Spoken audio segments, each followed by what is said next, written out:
Hey guys, welcome back to the Health, Wealth, and Sex podcast. Today, broadly speaking, as always, we're going to be talking about managing the champions mentality, which is a term that I apply to highly driven people. The attitudes competition, and that's abstractly in bodybuilding, in business, in life in general. When you have like a winner's mentality, a competitive mindset, enjoying the process, and also the fallacy of suffering, in the sense that there is a mindset that pervades in life, whether it's in pursuit of material goods or an achievement. I can suffer now because when I achieve that tangible thing, then I will be happy. And if you're not enjoying the process, then and you're not happy as a person, then actually that's probably going to be untrue. So I'm going to unpack that a little bit. But first of all, a little general life roundup. Alex, how are you doing? Worryingly good. In I'm pretty freaking happy, mate, for 101 days out. I know people always rip me for why days out. It's just the way my little robot brain works. It's like a 101 1 year days prep. out. What's that, mate? Like a 1 year prep, but you know what? You can Yeah, walk around shredded and feeling pretty good, hey? Right? If you I'll manage to, take it. well, there's hard periods, and then there's feeling all right periods. I'm not going to say that we thrive, but I pretty tend good to, six yeah, months. I tend to find that if I treat the sort of the diet as a dial, and I sort of incrementally go down for a bit. I feel it a little bit. I get a bit off, maybe dial it back. Boring, I know. Nothing wild or What wonderful. works? Literally increments on the dial. As long as I don't push my body too hard, it says, "Okay, I see what you're doing." And I said, I always have that narrative like, "Don't worry, I'm not going to take the piss out of you. You're like, Yeah. I'm just going to live here for a little while." And it goes, "Promise, yeah, okay." And then I pop it back up, and it's like it settles again, it relaxes, and it's kind of like I'm pretty peeled and I've got 100 days to go. Now, don't get me wrong, I'm not going to keep dieting into oblivion. But for me, there's a version of the look ready now. So Agreed. physically, I feel good. Mentally, I feel good. And I think that, from my point of view, and I genuinely mean this, whatever I produce on show day isn't necessarily irrelevant, but I know now it will be the best version of Alex, like kind Yeah. of and honestly, that's all I ever wanted to rock There's up and say, this is the best I've looked. Once you're in, there's like a huge amount of pressure off that Yes. stops you making silly decisions and digging a hole, which kind of leads us back to the sort of the topic of the podcast today, because when you've got this pressure behind you and you've got a winning mentality, you'll dig and dig and dig and dig, and that'll be fine up to a point, and that'll be fine for an individual. But if you're, it depends on your tolerance to stress, right? If you're a hyper tolerator, you can handle drug stress, training stress, life stress, whatever. If you're like the super chilled fucker, I mean, these are the guys that are most successful in bodybuilding. It's not Yeah, yeah, necessarily this crazy response to training, crazy response to food, crazy response to gear, whatever. Those are components, but there's also like a component of stress tolerance, and your body's ability to deal with what you're putting into it and the stresses that you're leveraging, and kind of knowing your stress threshold and working to that, and then in pulling back from it and working to it and yeah. pulling back from it. This kind of more subtle push and pull. More, some people can be more aggressive than others. Some people can, diet linearly hard, 12 weeks, they're in, no problem. Some people will do that for 6 to 8 weeks, and then their body will just stop responding.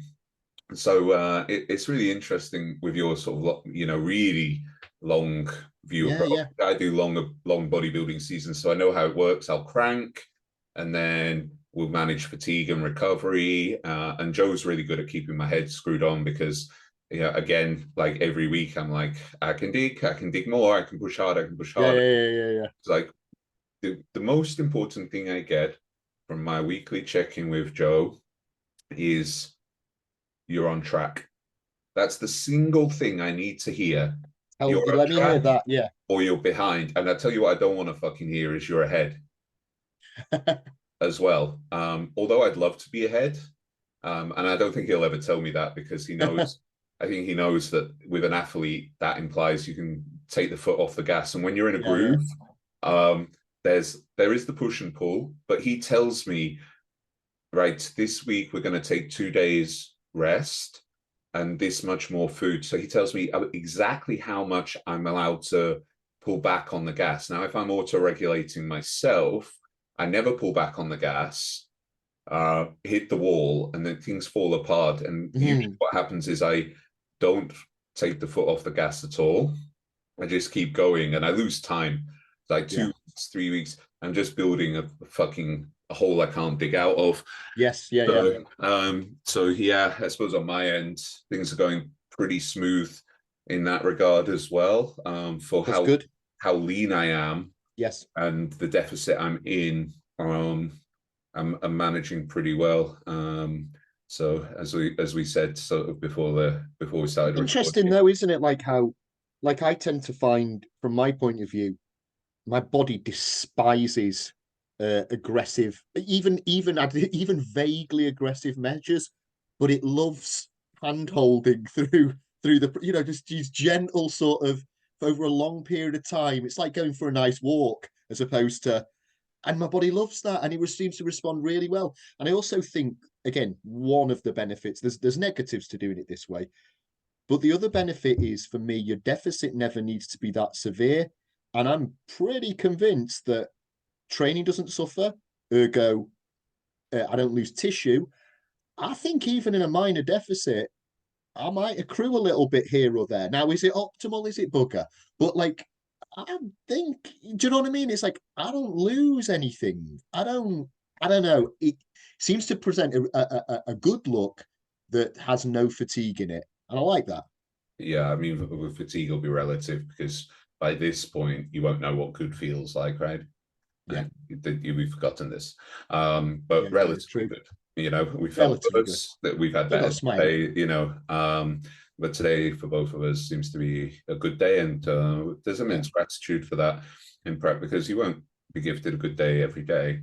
Um, I can run a heavy deficit Yes. and still smash my training Yeah. every single time. Like my performance metrics have been fantastic for 5 months now. So now what I have done is titrated down volume. Okay. So as I've got leaner, my ability to recover from volume is diminished. Of course, like my recovery pot is, yeah, my sleep's pretty good actually. But my recovery pot is comprised of what is the sum of my stressors? Okay. Sometimes we can't always manage those perfectly because they can be external. Okay, but that's cool. You can auto-regulate to that. Managed stressors are going to be training. The calorie deficit is going to be a necessary stressor, which is time bound. So giving yourself more time allows you to auto-regulate the stressor of being in a savage deficit. I like a savage deficit. I like to make moves. What I like to do is and Joe's always done this with me, is we run a pretty savage deficit and refeed. And that he'll never let me flatten out. If he sees me flat, it's refeed straight away. Okay. So, and he knows my body, so he knows that my top line goes. Yeah. That's like So it's the got like telltale signs. as soon as my top line goes, a refeed goes in. It's like clockwork. Yeah. Uh, so I could almost anticipate it myself, but with my mentality, I'd be like, ah, cool, I'm going flat. Let's run this until I like. There's a picture of me where I ran myself to what I would say is the ultimate flatness. It's on my Instagram somewhere. I think I put like a progression. It's quite recent. I put on like a progression over the years, but the one Yes. where I look like a real skinny motherfucker, like the pinnacle of my flatness. I think I'd run myself down to like 90 kg or Yeah. something. And you know what? That week was the very first week that I switched to coaching with Joe. I was like, I'm 8 weeks out. And I'm not sure what to do. And he took a look at it. We had a consultation, and he told me to go and have a pizza. I remember that really, really well. Now that is the only time he's ever given me a cheat meal, actually, like Yeah, prescribed. yeah, yeah. Like post show, I say, usually on show day, I'm like craving something. I'm like, can I go for this? He's like, you can go and have what you want. But by the fucking afternoon, I never want it anymore because he's stuffed me with so much food. I think he Yeah, knows yeah, that yeah, as yeah, well. yeah, yeah. But yeah, like when he's taken me to the shows in 2021, I remember he drove me back. We stopped at Sainsbury's, and I think he was picking up his like off plan, his weekly off plan, just good quality stuff. Like maybe Yeah, yeah. maybe it was like a sourdough pizza and Lotus Biscoff ice cream. I must have been fairly food focused if I remember what he had. Yeah, I was gonna say. But he was looking at what I had, and I had like tiger bread, good butter, some cheese, and some pickle, Branston pickle. Is that what you're having? I was like, I just want a fucking cheese sandwich, man. I'm not like really hungry at this point. And we hadn't loaded. He didn't prep me for those shows because it was the pandemic. Okay. And I was living in the other country. I was trapped over there. So one of the guys at the gym was like the second pair of eyes and like working me through the process. But I'd landed in the UK for the show, and Joe's wife Jazz came to me like a couple of hours after picking me up from the airport, and she's like, "They've moved your show." I was like, "Fuck!" And then I got quarantined, and I was in their attic for like 4 weeks trying to get to this. And then the two shows were like back to back, but to make weight, there was like I had to cut water, take diuretics, not eat. Uh, Yeah. yeah, I won my class on both days, but it was like just by virtue of weak competition, like everyone was kind of fat. Yes. I think on day two, like I might not have had any competition. I can't remember, but anyway, that's by the by. You can only beat who shows up on the day. But this time around, like loading for the first time, like a proper peak week. I mean, I didn't want to fucking eat it. Like, I thought after day one of loading carbs, I thought I was done. I was like, I'm so looking forward to not eating now until the show. And he's like, do it all I again. was speaking. Like, I was speaking to you like I'm done. I'm and done. and I'd never loaded that like that before, so No. I didn't really have my strategy down. So on the second day, it was like, okay, I've got this carb target, and I don't think I can even like stomach like a full meal. No. So I just got 1,300 grams of carbs out on the kitchen counter at the start of the day. By that point, I'd had a chat with Joe, and he pushed me towards certain food sources, and I grazed for like 10 hours. I sort of grazed and napped. Yeah. I was in Yeah. so much distress from the day before because I really fucked up from meal one. I had like my normal meal. I From kind the from like the gun when it was like like I didn't even push carbs in the meal one. I had like Greek yogurt with like 50 grams of oats and a banana, but it was like 2 hours later it was time to eat again, to stay on point with the food. And that meal felt like I was just putting it on top of a meal that I hadn't digested. you And look back at stuff like this and laugh your head off, but at I'd the done time it like ain't fun. I'd done like 250 carbs by this point, and I was fucked. And then on show day, I did fucking 500 grams of carbs from just rice cakes, jam, and honey. Yeah, yeah, yeah, yeah. Um, before I went on stage, it's like I had zero in my stomach. So this time around, I'm looking forward to just buying like fucking 15 packs of rice cakes.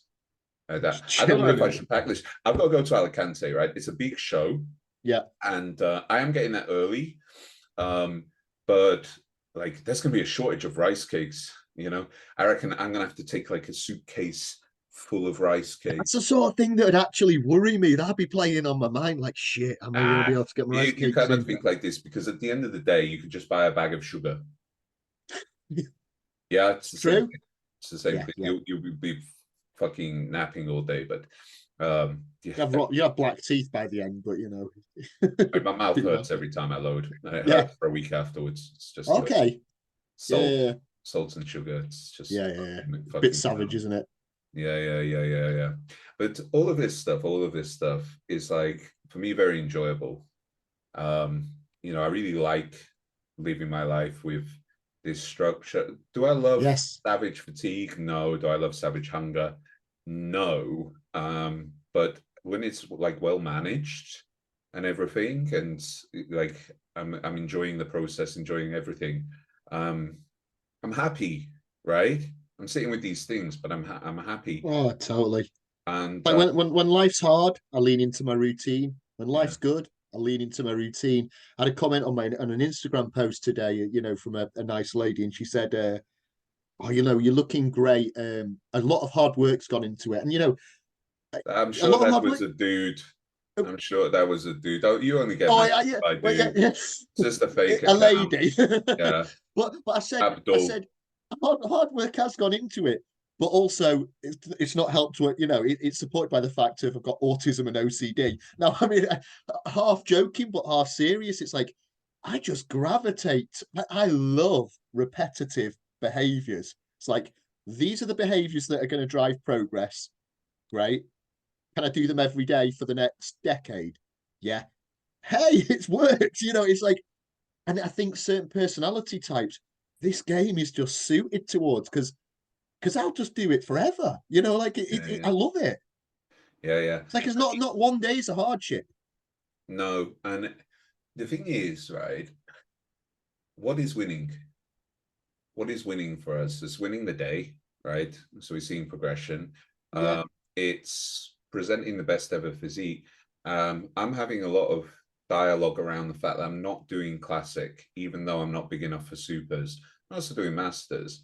And the reason for that is in order to hit that weight cap, I cannot present the best version of my current physique. All right. And listen, there might be a show in the year, like let's see what happens to my body weight and so on. There might be a show in the year where I also do classic, if the timing's yeah, right, especially with these amateur Olympias. I haven't done one before, but they're over 2 days.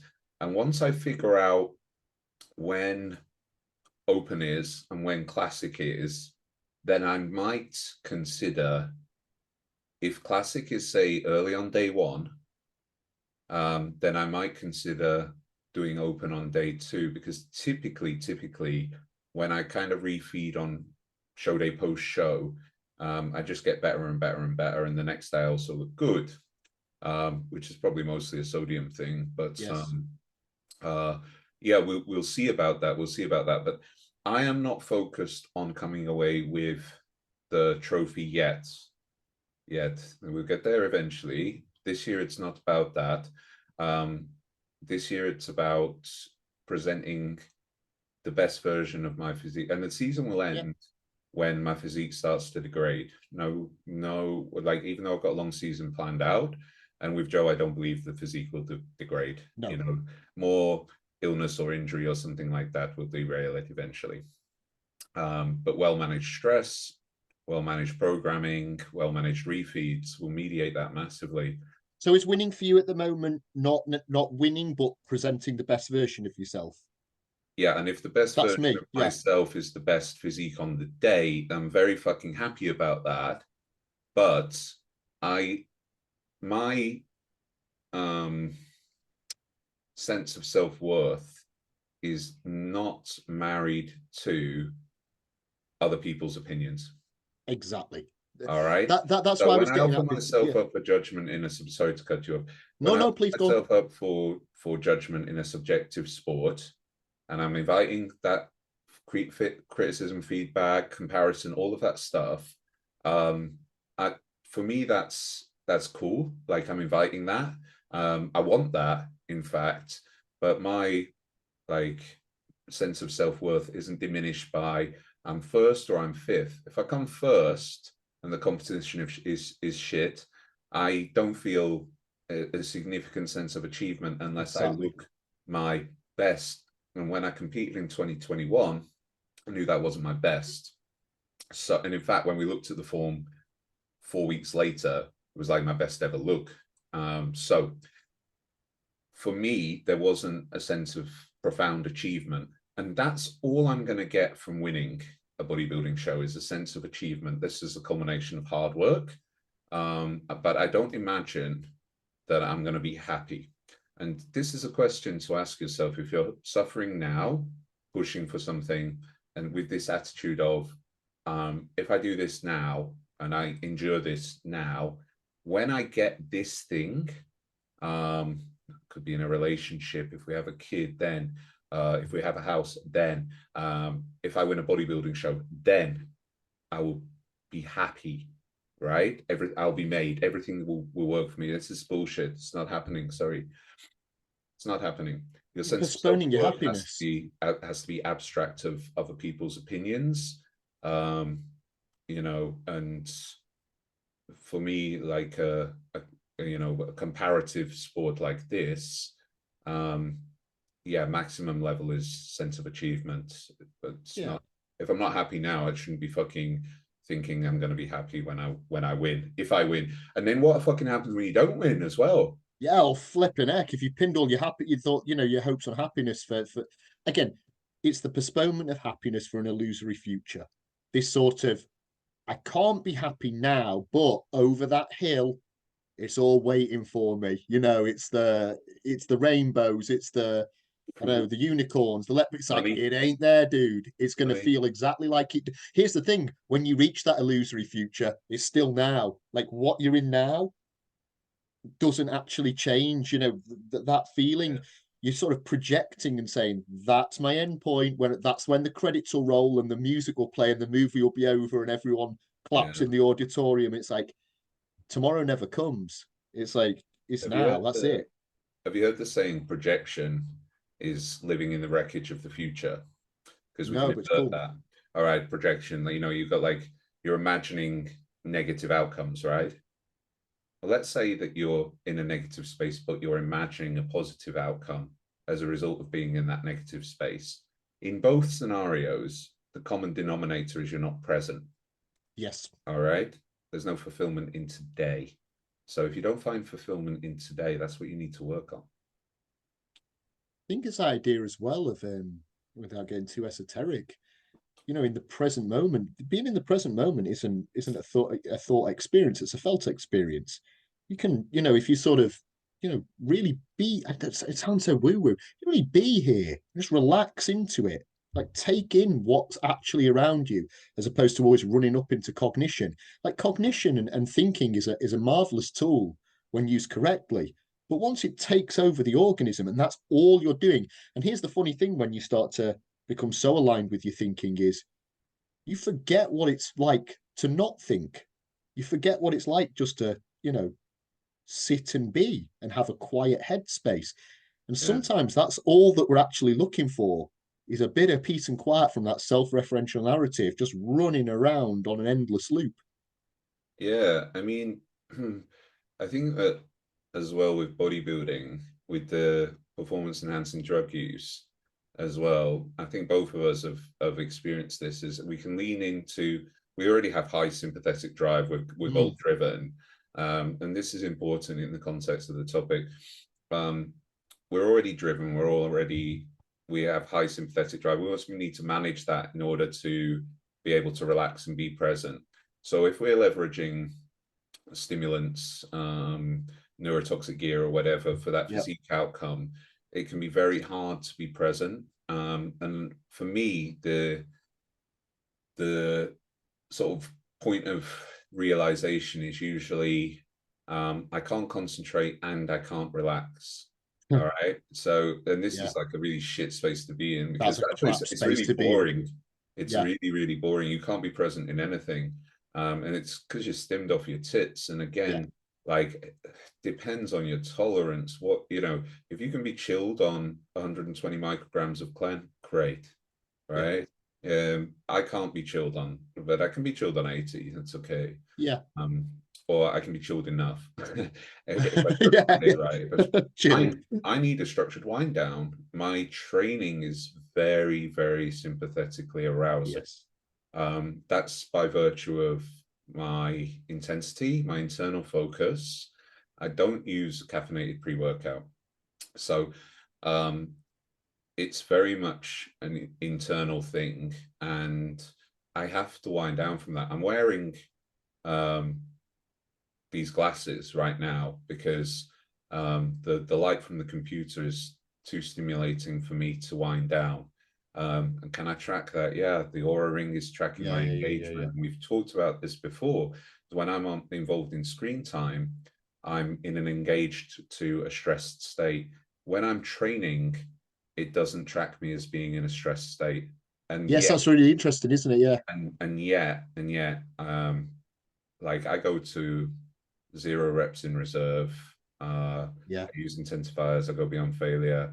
So, like on Sunday, I did 20 rep slow eccentric pause rep hack squat.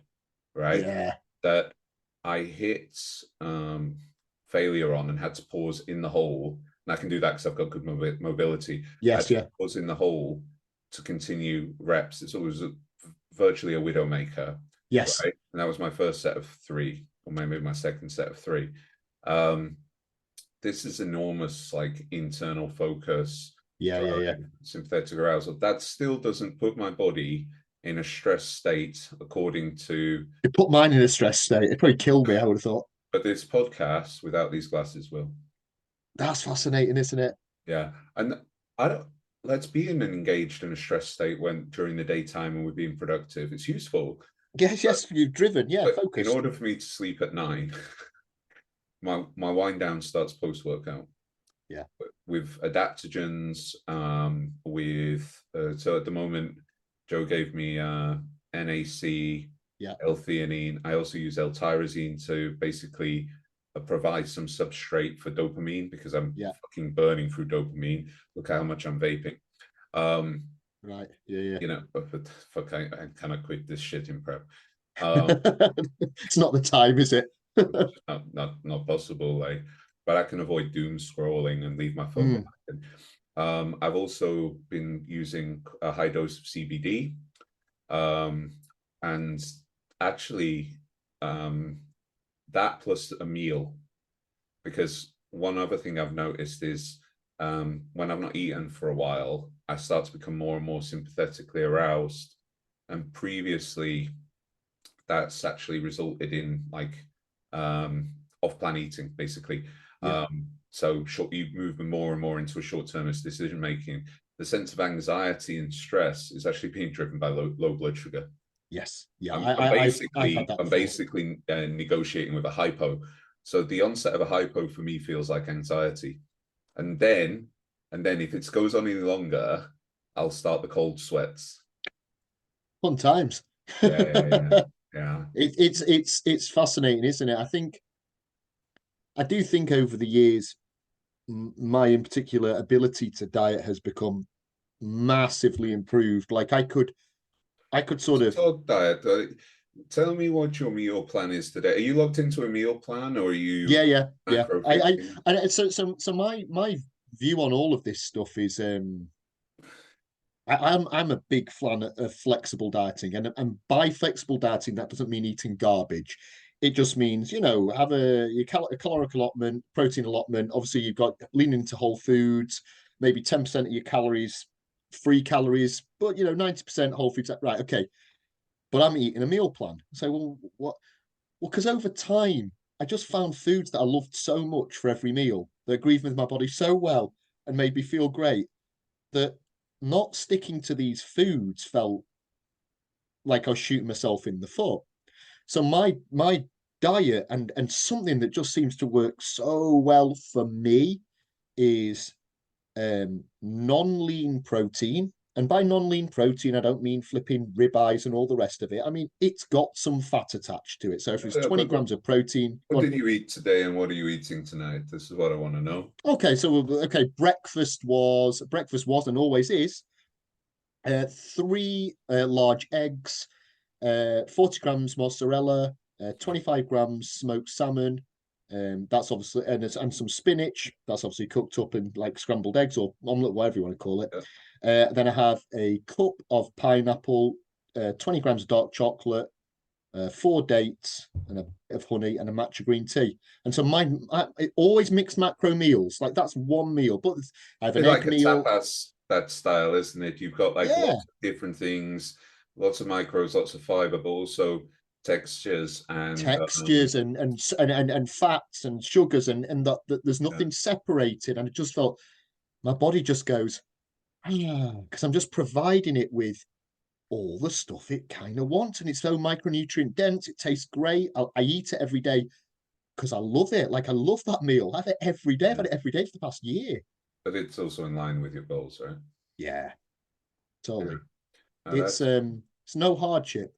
So when you eat foods that serve you, that you enjoy, you might be eating larger portions of them in a yeah, massing phase. You might be eating smaller portions of them in a cutting phase. But it ain't, it's no suffering. There's no yeah, suffering. But it took me years to not go lean into suffering for a fat loss phase. Like I'm suffering, suffering equals good. Suffering equals better rate of loss. Suffering just yeah. equal wheels coming off. I must admit, like I've moved away from it's got to be like chicken, rice, and broccoli and this kind of stuff. Like I get like hyper palatable doesn't always serve you and everything like that. But like I don't know, I bought that Ninja Creamy, right? Because I have a protein shake. Yeah, But basically you're making the same thing, it's making a protein shake into ice cream. brilliant. It's Yeah, a little bit if it fits your macrosy in terms of like normally I would stay away from what I would call this bullshit like protein pancakes and all yeah, this yeah, kind of stuff. And I would just be like, I'll just have chicken for that meal, right? Okay. But actually, I found this like really, really helpful because I was having like a Greek yogurt type meal, yeah, and then the macros come down a little bit, and it's like, okay, like I can have just a protein shake, super functional, ticks my box, yeah. whatever. Um, and but this thing is brilliant because like I'm eating it, I'm enjoying it. It takes more time, so there's more satiation.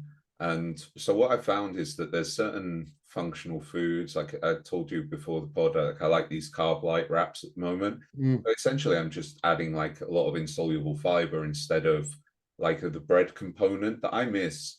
Like the majority of my meals in the off season, breakfast will be with bagels. I'll use wraps. I'll also use rice. I'll use potatoes and things like that.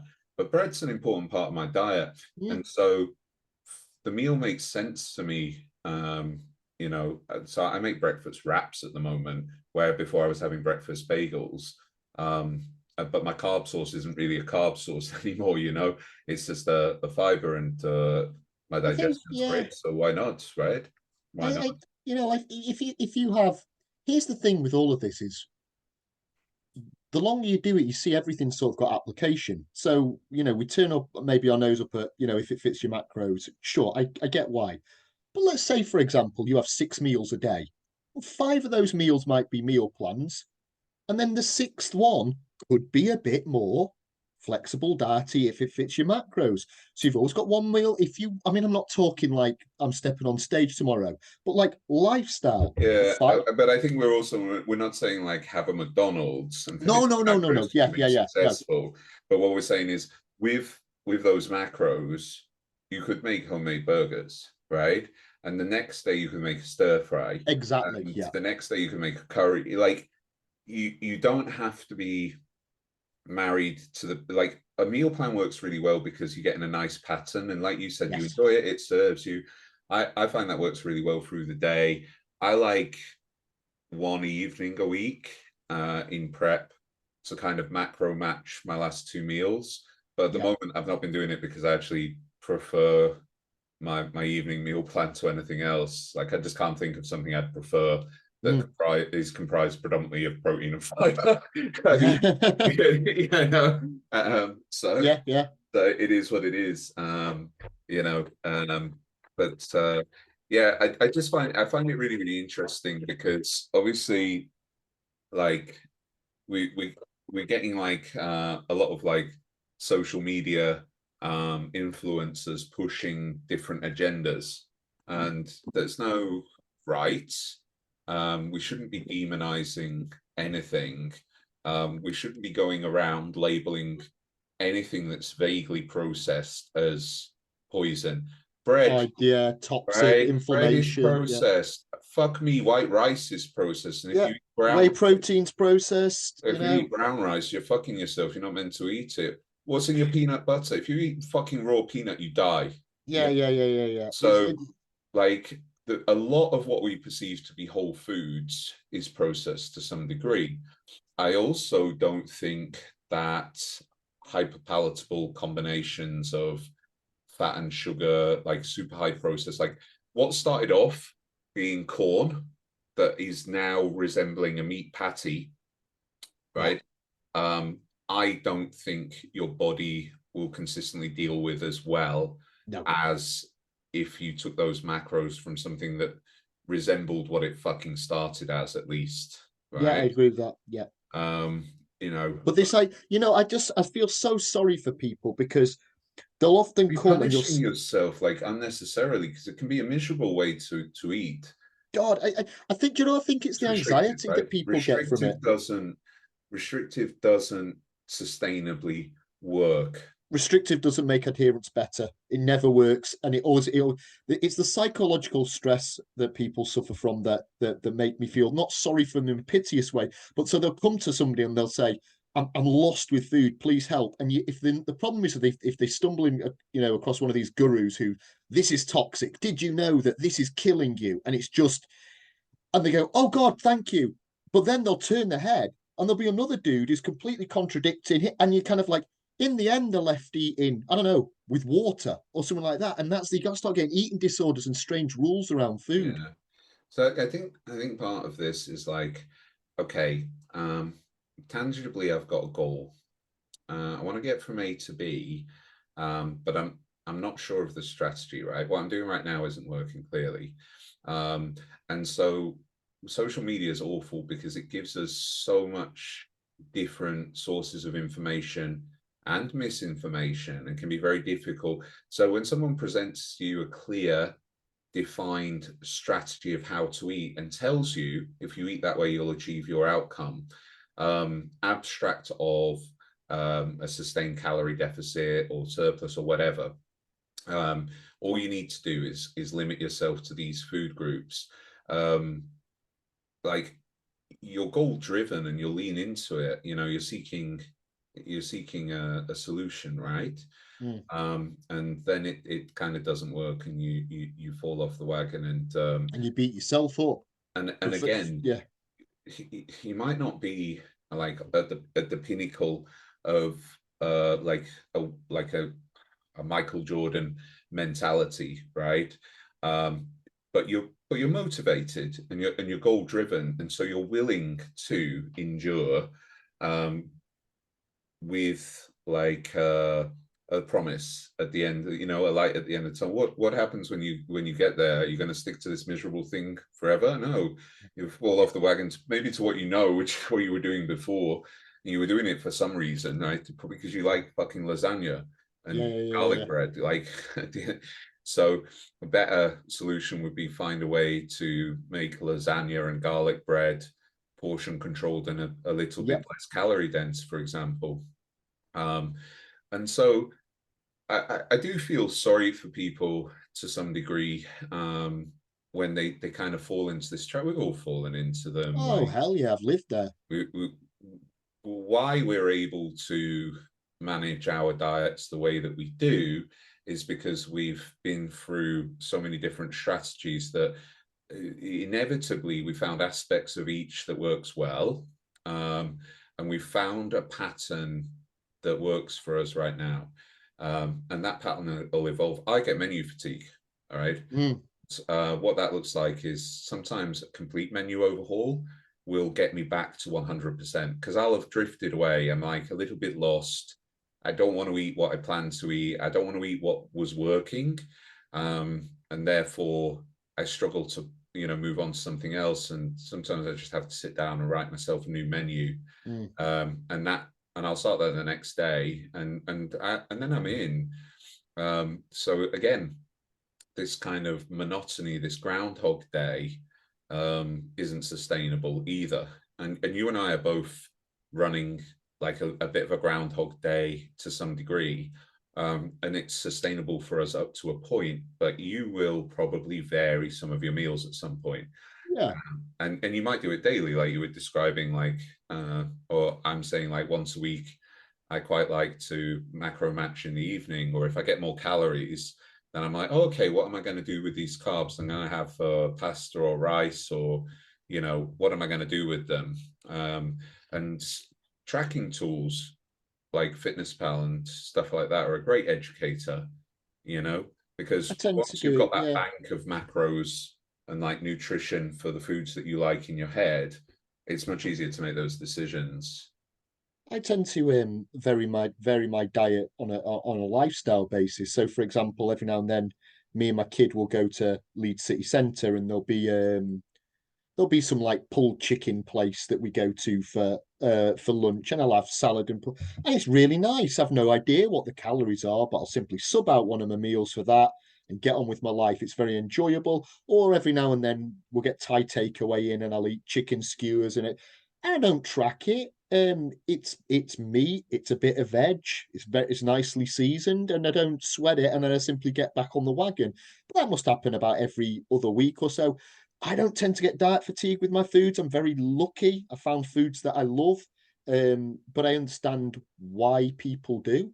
Uh, but I think I think if I had one message, it's. I think like you were saying before, somebody really loves lasagna and garlic bread. Like, oh, I want to eat it every day or every right. Okay, let's really find out a way of making a good recipe of lasagna and garlic bread that's, I'm not saying macro friendly, but do you know what I mean? Like I'm gonna, supportive of your goals. I'll give you one right now. Okay, first of all, we're still going to use pasta sheets.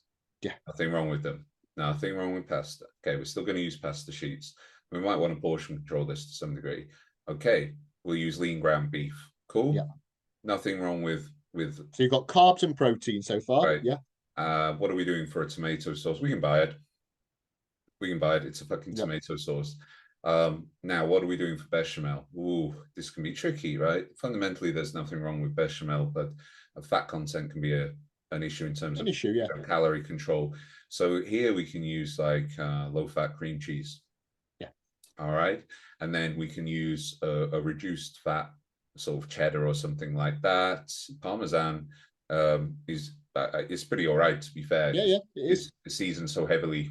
But you can also use like nutritional yeast and things like that. Yeah, And so that's where it's like an IF, if it fits your macros kind of thing, but it's not like I'm just deciding on the day.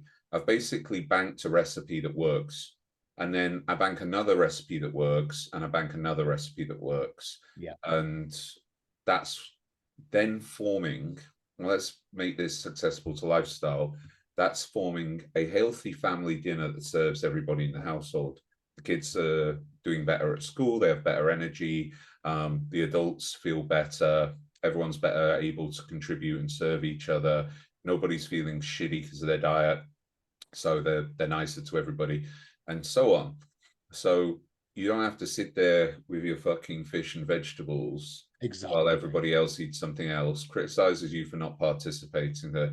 Just take ownership of it. And, okay, it's fajita night.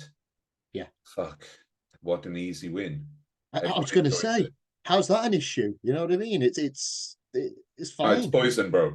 Yeah, yeah. Well, this I is mean, it, isn't actually, it? Oh, if you think about it, the fajita dinner kit is like lasting a long time. One of the guys that I coach is also a fitness professional. He was saying to me, he's like, "What a business model!" It's like, okay, I'm going to sell you a fajita dinner kit. So, oh, sounds amazing. Like, so you get the chicken and the vegetables and everything. No chicken. All right, just the vegetables. No no, no, vegetables. not that either. What do you fucking get? You get a pack of seasoning, a pack of salsa, and a pack of fucking wraps. Yeah, there you Yeah, go. everything That'll else you be have to go five and to get 10 quid. fresh. You have to cut it up. You have to cook it. So, like, come on! It What? You basically give me the crappiest bits. it's a home cooked meal, but it's convenient. You have those kits in the cupboard. So your larder, I think your larder and learning to cook is a really important component of sort of dietary success there. think Um, I was talking about this the other day with somebody. You know, when you were joking, you said, "Oh, you know, it's toxic, bra," and all the rest of it. It's like kind of it's so funny how we almost view our bodies as, if you're not careful, people tell your body's a fragile relic, capable of extreme death at any moment. One false move, one wrong food item, and you're gonna die. It's like the body is ridiculously resilient. It's like yeah, it takes a bloody fair bit of, it'll withstand a fair bit of damage. And the idea of you sort of, oh, didn't you know sweet corn's killing you? It's like, no, it's not, or E numbers. I mean, I'm not saying we need to hammer the E numbers, but it's like the body's pretty damn resilient. Don't treat it like don't treat it like a sewer or a toilet and you're golden. Don't get scared that the body can't cope with anything. It can cope with a lot and bounce yeah. back. And to be fair, listen to your feedback, right? If something you eat, definably as whole foods, processed foods, whatever, gives you gastric distress, makes you feel bad, gives you diarrhea, excessive wind, whatever, and don't eat that thing. It's not for you, or it's not for you Totally. right now for whatever reason. Yeah, I mean, Um, boring as it sounds, oats, assuming rice, wreck me. It's like, but the assuming healthy foods, but not for yeah, me. assuming food intolerances is a little silly, but at the same time, we can't ignore the very, very clear loop. It's almost like a circle. So we've got chronic inflammation, certain types of cancers, well, basically all the metabolic diseases. So, heart disease, Mm, bowel conditions, and of course, obesity, right? Um, they're sort of hand in hand, but like chronic inflammation for me appears to be the sort of like the start of the failure cascade. yeah, And that's a result of putting in too many foods that are causing inflammation. you see, So yeah, go what on. does inflammation look like on a low level? Yeah, GI distress, right? I think my only thing that I try to guard against with people is people, I'm talking Gen Pop here, are scared of food. And it gets to the So are point where, bodybuilders. yeah, yeah, oh, yeah. But it's like kind of, but to the point where they'll come to you and you can see the anxiety on the face, like, so can I, because the message has been so weirdly presented. It's like, so can I eat an apple?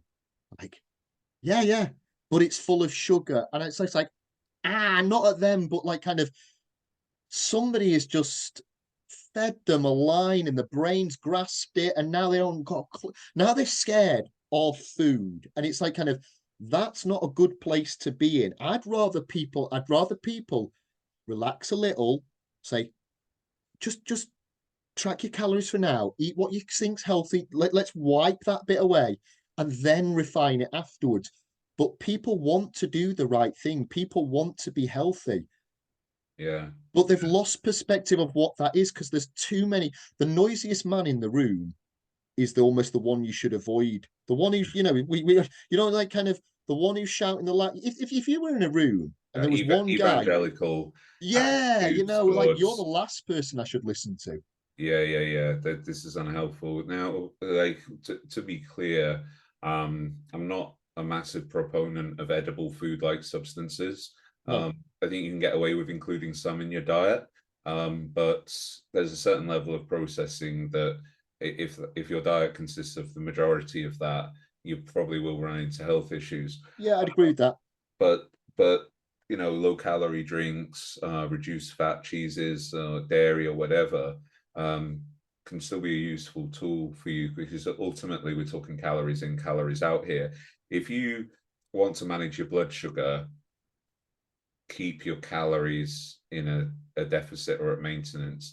Yeah, If you want to avoid certain types of cancers, don't lean into processed foods too much. Um, but ultimately, like, don't get fat, and you're golden. I mean, the last fucking totally. diabetes and obesity summit, like the best they could come up with was like, in order to not be obese, don't be obese. Like, Cheers. you know, Wicked. so What good use of my time. so once you're obese, you're kind of fucked, Yeah, and you've got work to do, and then by following like an unsustainable strategy to not be obese, and because you haven't learned the reverse, whether you've leveraged a diet drug, gastric bypass, whatever it is, if you haven't set your foundations of activity, moderate resistance training, I'm not talking bodybuilding, but we need at least muscle sparing in there. So we need to challenge the muscles. If you don't move, if you don't use it, you lose it. So some kind of resistance work, good activity levels, not excessive to generate fatigue, no excessive cardio, because that's also degrading joints and tissue and so on. And building a food pattern that kind of like you can kind of build out to maintenance. So simply put, if I'm in a deficit now of 1,500 calories a day and I take my current meal plan, which is restricted, and I add rice to 3 of the meals, you know, and I swap out my carb light wraps for bagels, I'm at maintenance again. Bang, yeah. Right? When you don't know how to build your way out of your fucking 2 juice plus, and then I don't know, fucking fish and vegetables for dinner.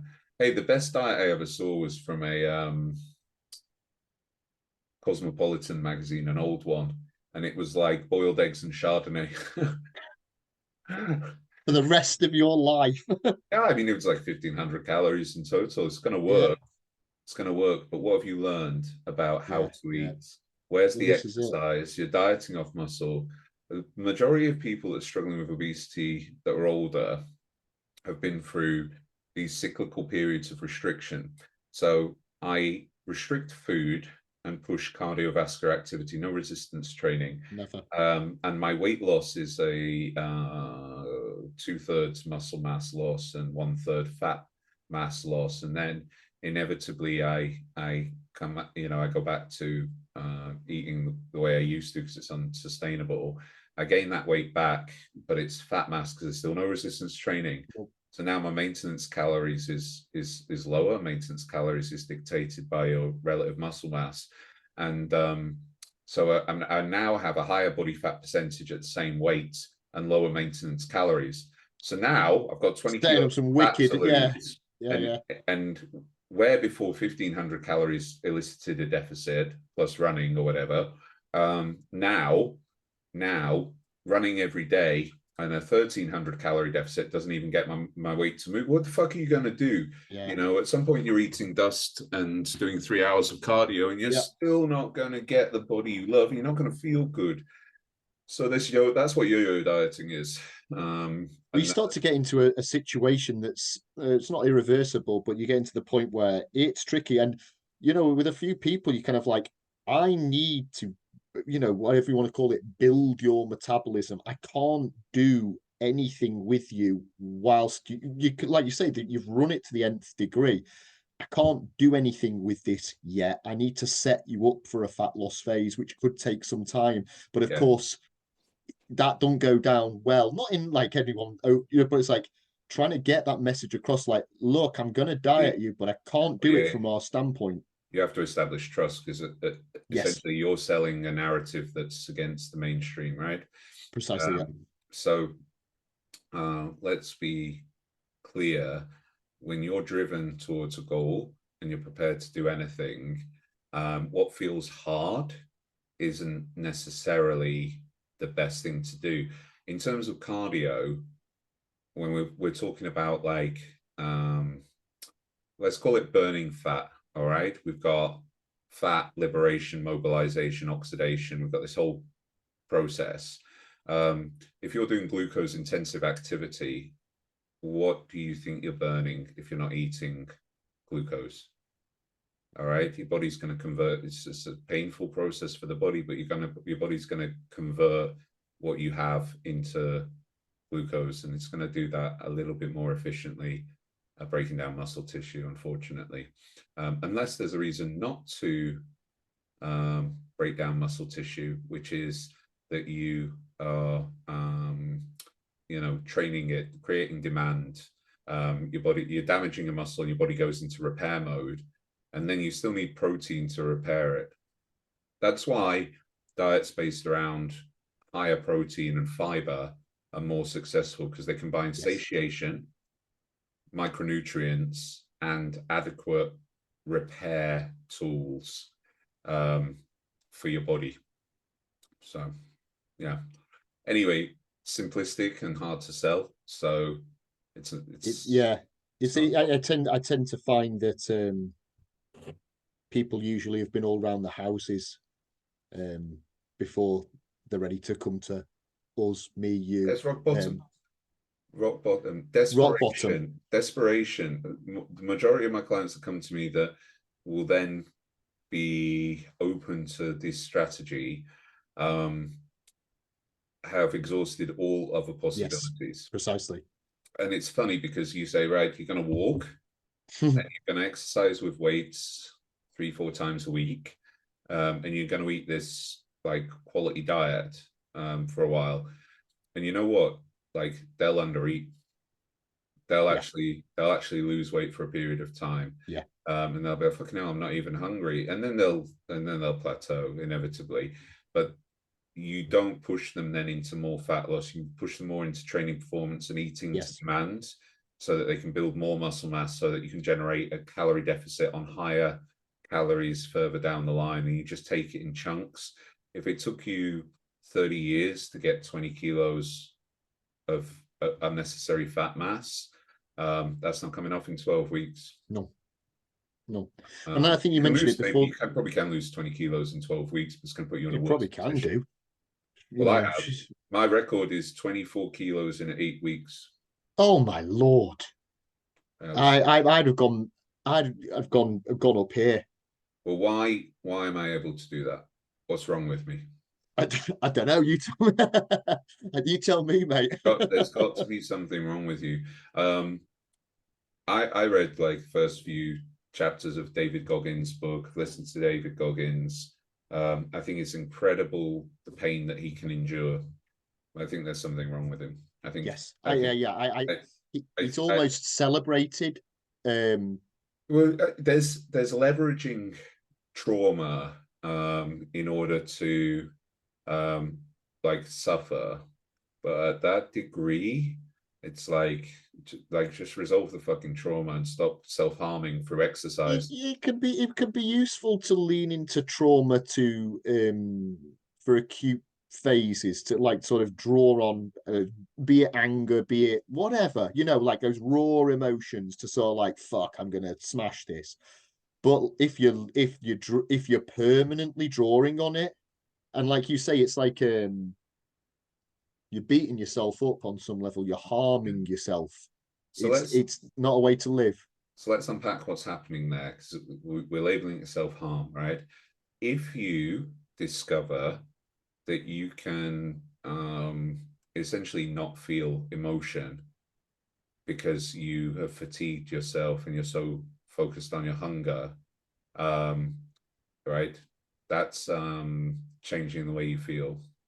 So you're not facing. See, basically, you need therapy. Yeah, um, so yeah, therapy's great. yeah.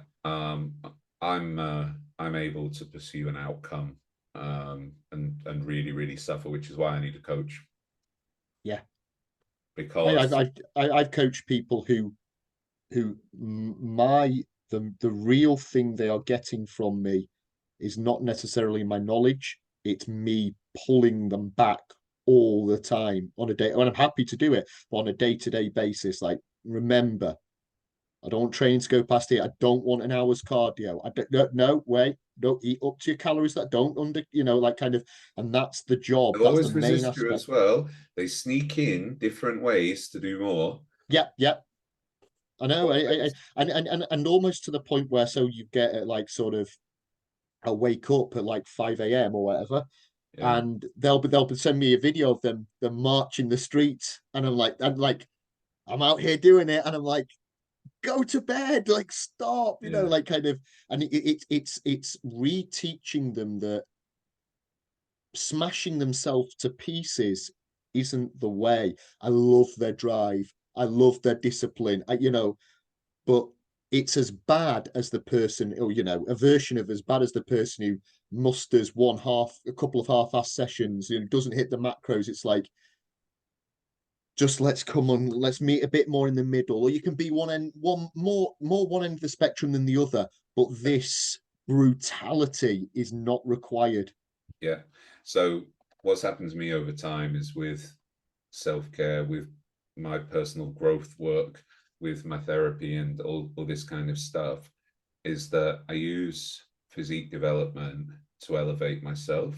Mm, Um, I'm still able to tolerate pain and suffering and so on. But I'm not willing to compromise my mental health anymore. And the only challenge there is that because I can, and because I'm driven by a goal and an outcome, is that that'll creep in unless I'm careful, and my mental health will start to decline. If my mental health starts to decline, I lose sight of um, what's really important to me, mm. and how to be a great human and how to live my greatest life and so on. And it that cascade begins. So I need somebody to tell me, cool, this is the goals for today, goals for the week, and that will achieve the outcome. And I have to trust that person.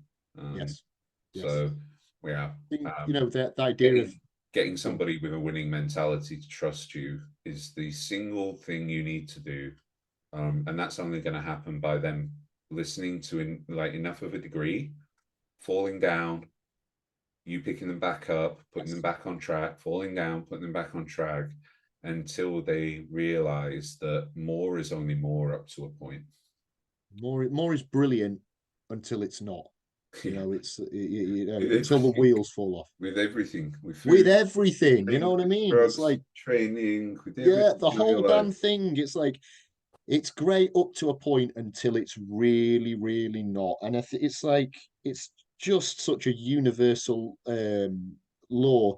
But like you say, I think, again, it's such a basic thing to say, but developing trust with your clients is the best thing you can do. And it's not something you can fake or make up. It's them knowing that you've got your eyes on them, that you're looking out for them, that you're keeping an eye on them, you're genuinely invested in them.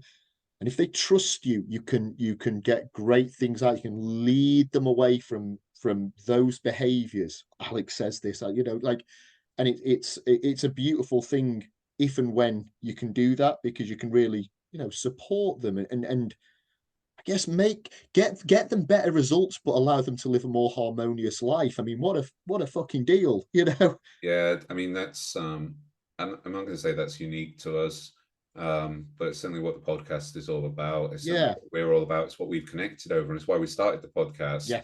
Is that when it comes to working with others, when it comes to working on ourselves, we've come to the conclusion that the way to succeed is to elevate yourself, not to diminish yourself. And so it's a little bit of a we're trying to smack away misinformation. We're kind of smack away unhelpful beliefs, and we're not selling something that is attractive, and we're willing to do that because we actually care. Exactly.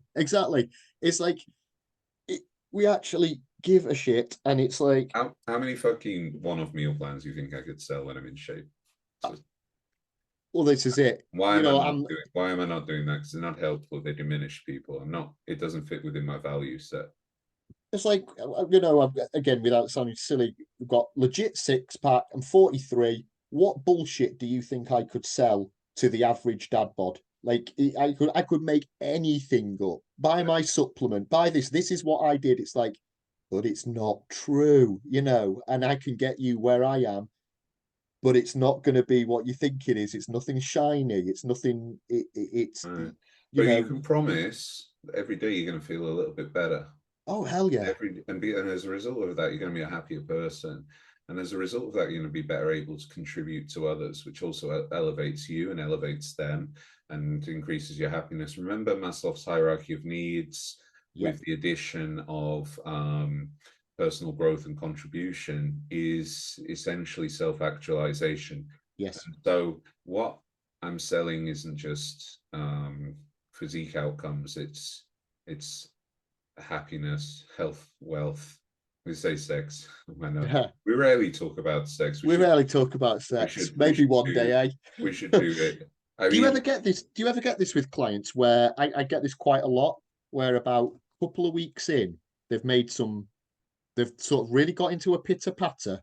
They're starting to find the groove. Training's good, dieting's good. They've made some initial nice little progress, and they go, it's like they don't say shit. This is going to work, but there's that bit where the penny drops in the head, and they go, oh, this is it, isn't it? And a it's like, yeah, light this is bulb it. moment. It's like, Yeah, yeah, yeah. And yo, it's like, it's like Morpheus observing Neo yeah, in like, the Matrix and going, oh, this is begin it. to believe. Yeah, yes, yes, yeah, exactly. And I say, That's a right, okay, wonderful so moment. 2 weeks, right, now think we just keep walking this together 6 months. What do you think a year looks like? What do you think? It's like kind of, we've just got to walk the path together. It's a version of this. You found what you were looking for. It's like, I'm so happy. It's like, just, let me handhold you through the damn thing and we'll get you to wherever you can get off where you want to, but this is what you were after. And Yeah, it's a lovely experience. suppose the job's to kind of equip someone with the tools to live their greatest life Yeah, in a body they love, um,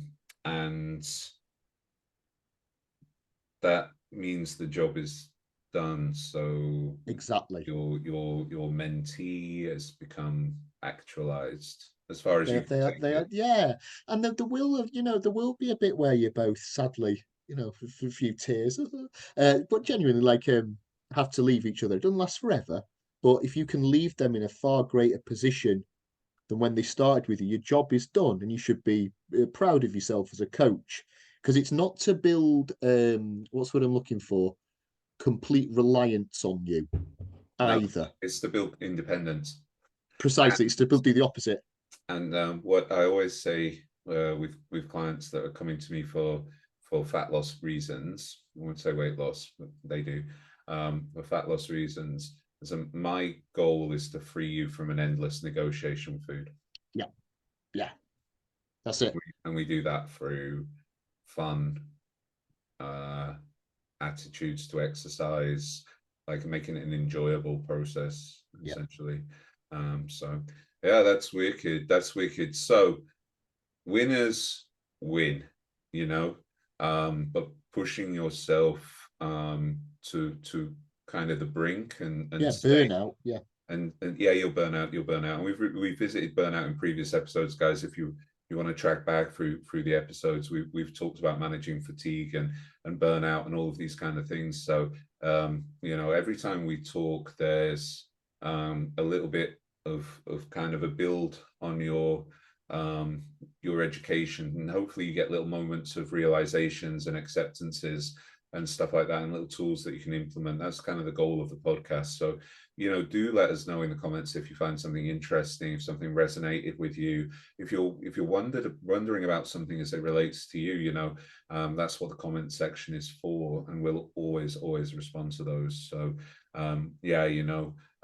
like the podcast, share the podcast if you find it interesting, subscribe if you want to get notifications when we drop a new episode, which is most weeks. Hopefully you guys are finding it useful and taking something home from what is usually a fairly wide-ranging ramble. There's something in there that's useful. Yeah. Okay, guys. So we'll leave it there today. Thank Yes, you so indeed. much for listening. Alex, have you got any final notes today? Just I've got to go and eat, mate. It's always my time to eat, man. I'm ready for my pork meal. I'm going to go for a walk. It's a nice evening, and then I'm It's going a to lovely shower, evening. and then It's a I'm going lovely to evening. eat my peri peri chicken asparagus and Nice. chocolate hazelnut ninja creamy. Oh, I need to get in on this. I need to get in this Ninja Creamer. Fucking Yeah. banging, mate. But it's like you need a thickener, right? So, Okay. What's the so thickener? 0-calorie pudding mix. Okay. So, Okay. but I don't think it's 0-calorie, but it's low calorie. It's like Yeah. 20 calories, and it's like 5 grams. So you basically on the most basic level of making like your protein ice cream, you need your protein powder, I actually like whey casein because it's thicker, Okay, yeah, and a little bit of the pudding mix, and then water. When I've got more calories, I'm going to keep this up in the off season, right? Maybe yeah, not yeah, so much yeah. winter, but probably because then we can start using additional fats from like milk or Yeah. milk-based drinks. And you can mix in little treats as well, like dark chocolate chips and stuff like that. Oh hell, what am I Yeah, so doing? yeah, or like chopped nuts or something like that. Like it's a pretty like air fryers, rice cookers, and I think this Ninja Creamy is coming in there for like really In that good. sphere. Yeah, it's really good for adherence in a fitness context. Really, Yeah, really good. And you know what? You can say what you want about these kind of functional foods and everything like that. There's a fuckload of pro bodybuilders using Ninja Creamies. yeah, yeah, yeah. It's a thing. Yeah, it's. So, yeah, so we'll end on that. We'll Um, end on that. Lucky me. I I need to rate get the some. Ninja Creamy 10 out of 10 and put it on a par with air fryers as an Bloody essential hell! What a finishing utensil. statement. Yeah, yeah, yeah. All right, guys. We love you. Thank you for listening. Cheers, guys. And tune in for the next episode. Fuck knows what we'll be talking about. We'll figure it out.